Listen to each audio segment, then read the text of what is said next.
მაშასე, უნგრეთის არჩევნების შედეგებმა შოკში ჩააგდო აბსოლუტურად ყველა მხარე, ვინც ორბანს უჭერდა მხარს. ამ პირიქით, ეწინააღმდეგებოდა მას.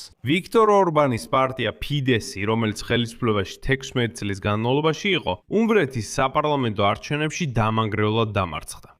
თითქმის ყველა ბიულეტენის დათვლის შედეგად მემარჯვენე ცენტრისტული პარტია TISA, რომელსაც პეტერ მადიარი ხელმძღვანელობს, ირებს კონსტიტუციურ უმრავლესობას. 199-დან 138 მანდატი ადგილობრივ პარლამენტში.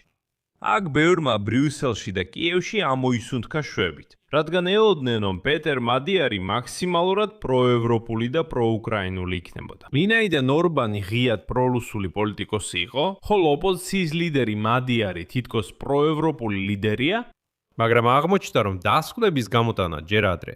პეტერ მადიარმა დღეს მოულოდნელად განაცხადა, რომ ის ემზადება რუსებთან ენერგორესურსების მიწოდებაზე პირდაპირი მოლაპარაკებების გასამართად. ზუსტად ისე, როგორც ამას ვიქტორ ორბანი აკეთებდა.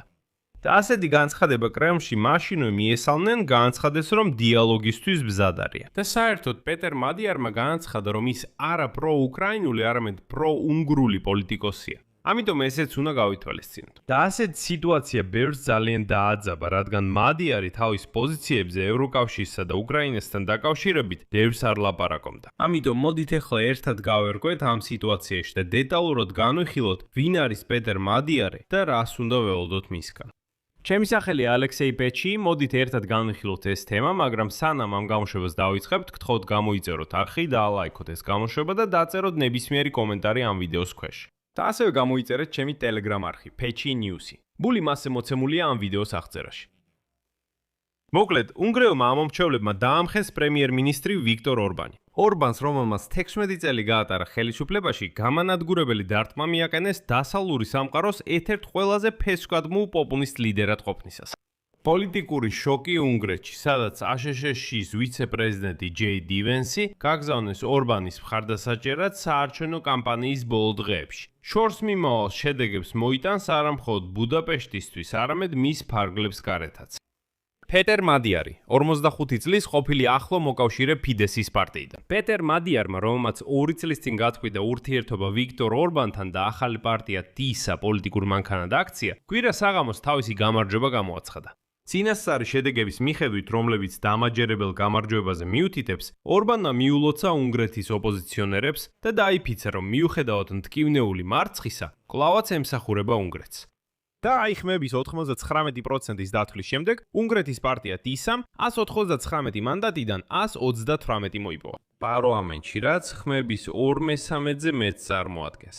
ორბანის პარტია ფიდეს 55 ხმა აქვს.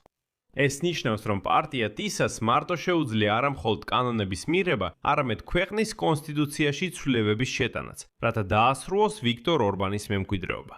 გარდა ამისა, ასეთ სიტუაციაში პეტერ მადიარი თითქმის ავტომატურად ხდება უნგრეთის პრემიერ-მინისტრი. აქ არანაირი დავა არ იქნება. და იცით, სწრაფი აღიარება. ვიქტორ ორბანის დამარცხება ევროპაში დადებითად მიიღეს, რაც გააკვირვა დამკვირვებლები, რომლებიც შიშობდნენ, რომ ვიქტორ ორბანი რუსეთის მხარდაჭერით შეეცდებოდა შედეგების გასაჩივრებას, მაგრამ აქ ასე სწრაფად დანებდა. და აქ მოულოდნელად ყველა გააკვირვა თავად ოპოზიციის ლიდერმა პეტერ მადიარმა. დღეს კრემლში განაცხადეს, რომ მზად არიან პრაგმატული კონტაქტების მხარდაჭერაზე უნგრეთთან, რადგან ეს ორივე ქვეყნისთვის სასარგებლო იქნება. ასე განაცხადა კრემლის პრეს-დივანმა. და შემდეგ უნგრეთის საპარლამენტო არჩევნებზე. და შემდეგ ციტატა პესკოვის. უნგრელებმა გააკეთეს თავიანთი არჩევანი, ჩვენ პატივისცემით ვეკიდებით ამ არჩევანს. ვიმედოვნებთ, რომ გავაგრძელებთ ჩვენს საკმაოდ პრაგმატულ კონტაქტებს ახალთან. და ეს მიუხედავად იმისა, რომ მანამდე რუსეთის ფედერაციის პრეზიდენტის სპეციალური წარმომადგენელი კირილ დმიტრიევი აცხადებდა, რომ უნგრეთში არჩევნების შედეგები დააჩქარებს ევროპის კავშირის დაშლას, მაგრამ ოფიციალური კრემლი პესკოვის სახით თulis, რომ მოსკოვმა უნდა დააკვირდეს, როგორ იმოქმედებს უნგრეთის ახალი ხელმძღვანელობა. პესკოვის ციტატა. ჩვენ დაინტერესებულნი ვართ უნგრეთთან კარგი ურთიერთობების ჩამოყალიბებით, ისევე როგორც ევროპის ყველა ქვეყანასთან. ჩვენ ვიცით, რომ ევროპულ ქვეყნებთან ურთიერთობაში სამწუხაროდ ჯერჯერობით ორმხრივობაზე საუბარი არ შეიძლება, მაგრამ რუსეთი დიალოგისთვის ღიაა. როგორც ჩანს, მადიართან ყველაფერი გასაგებია. ის რუსებთან დიალოგზე არ წავა, იმიტომ რომ ის წინა საარჩევნო გუნდს აყალიბებდა. კამპანიას პროევროპული ლოზუნგებით ატარებდა. მაგრამ პარტია TISA-ს ლიდერმა პეტერ მადიარმა დღეს მოულოდნელად განაცხადა, რომ მისი მთავრობა მოლაპარაკებებს გამართავს რუსეთის ფედერაციასთან. და ეს განცხადება ბევრისთვის შოკის მომგვრელი აღმოჩნდა, იმიტომ რომ მადიარისგან სრულიად სხვას ელოდნენ. მაგრამ, როგორც ყოველთვის, ბევრმა მედიამ მხოლოდ ეს ნაწილი გაითვალისწინა განცხადებიდან. იქ სადაც ის ამბობს, რომ მოლაპარაკებებს გამართავენ რუსეთის ფედერაციასთან, დაივიწყეს მთელი კონტექსტის ჩვენება. ამიტომ მე მოგიტანთ მადიარის სრულ ციტატას, რათა გაიგოთ რას ამბობდა ის. ციტატა. რა თქმა უნდა, თუ გარემოებები ისე განვითარდება, რომ მოლაპარაკებები გაიმართება რუსეთის პრეზიდენტთან, არც რუსეთის და არც უნგრეთის გეოგრაფიული მდებარეობა არ შეიცვლება. ჩვენი ენერგეტიკული დამოკიდებულებაც გარკვეულ დროით დარჩება. საჭიროა დივერსიფიკაციის გაძლიერება, მაგრამ ეს ერთ დღეში არ კეთდება. საჭიროების შემთხვევაში მოლაპარაკებებს ჩავატარებთ, მაგრამ მეგობრებად არ ვიქცევით. ასევე უნგრეთში არავინ უნდა პროუკრაინული მთავრობა. ყველას პროუნგრული მთავრობა უნდა, რომელიც დაკავდება უნგრელი ხალხის რეალური პრობლემებით.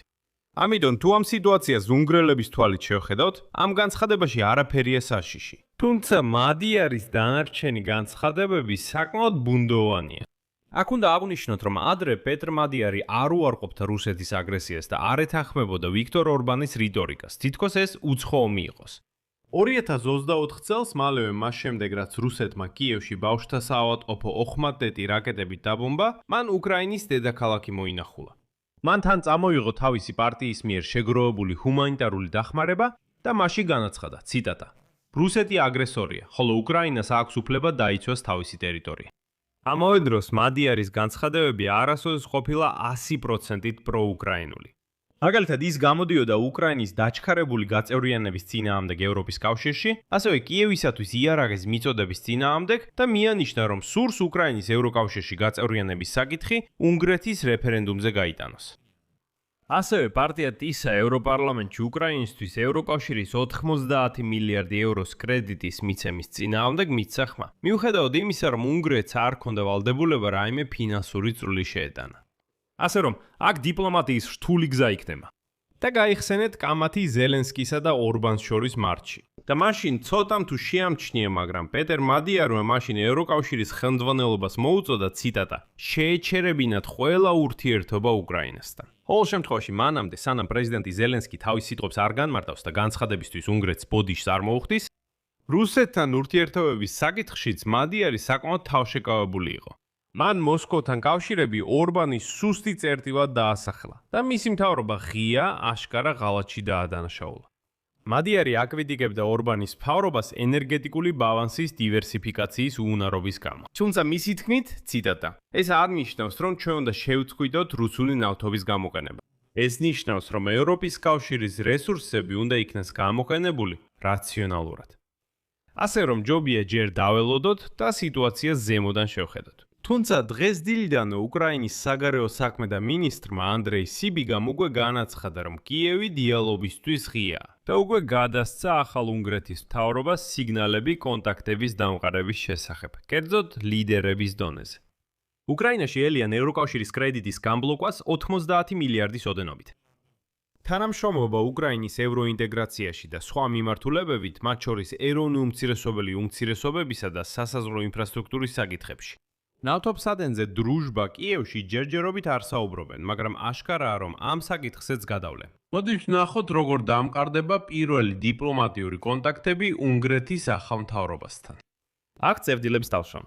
მეგობრებო, თუ ფიქრობთ, რომ ეს გამოშვება საინტერესო და სასარგებლოა, შეგიძლიათ მხარი დაუჭიროთ ამ პროექტის მუშაობას. თქვენი YouTube არხით, თქვენი დონაციით ან სპონსორობით YouTube-ზე. ეს ნიშნავს ვიდეოს ქვემოთ პირდაპირ დააჭიროთ სპონსორობის ღილაკს ან ფასიანი გამოწერით. საერთოდ, ამ ვიდეოს აღწერაში უამრავი ვარიანტია, თუ როგორ შეგიძლიათ მხარი დაუჭიროთ ამ YouTube არხის მუშაობას. აერჩიეთ ნებისმიერი თქვენთვის მოსახერხებელი გზა, მადლიერი ვიქნებით თქვენი ნებისმიერი მხარდაჭერისთვის. ან გადადით თქვენს ეკრანებზე არსებული QR კოდის მეშვეობით, ესეც მოსახერხებელი გზაა.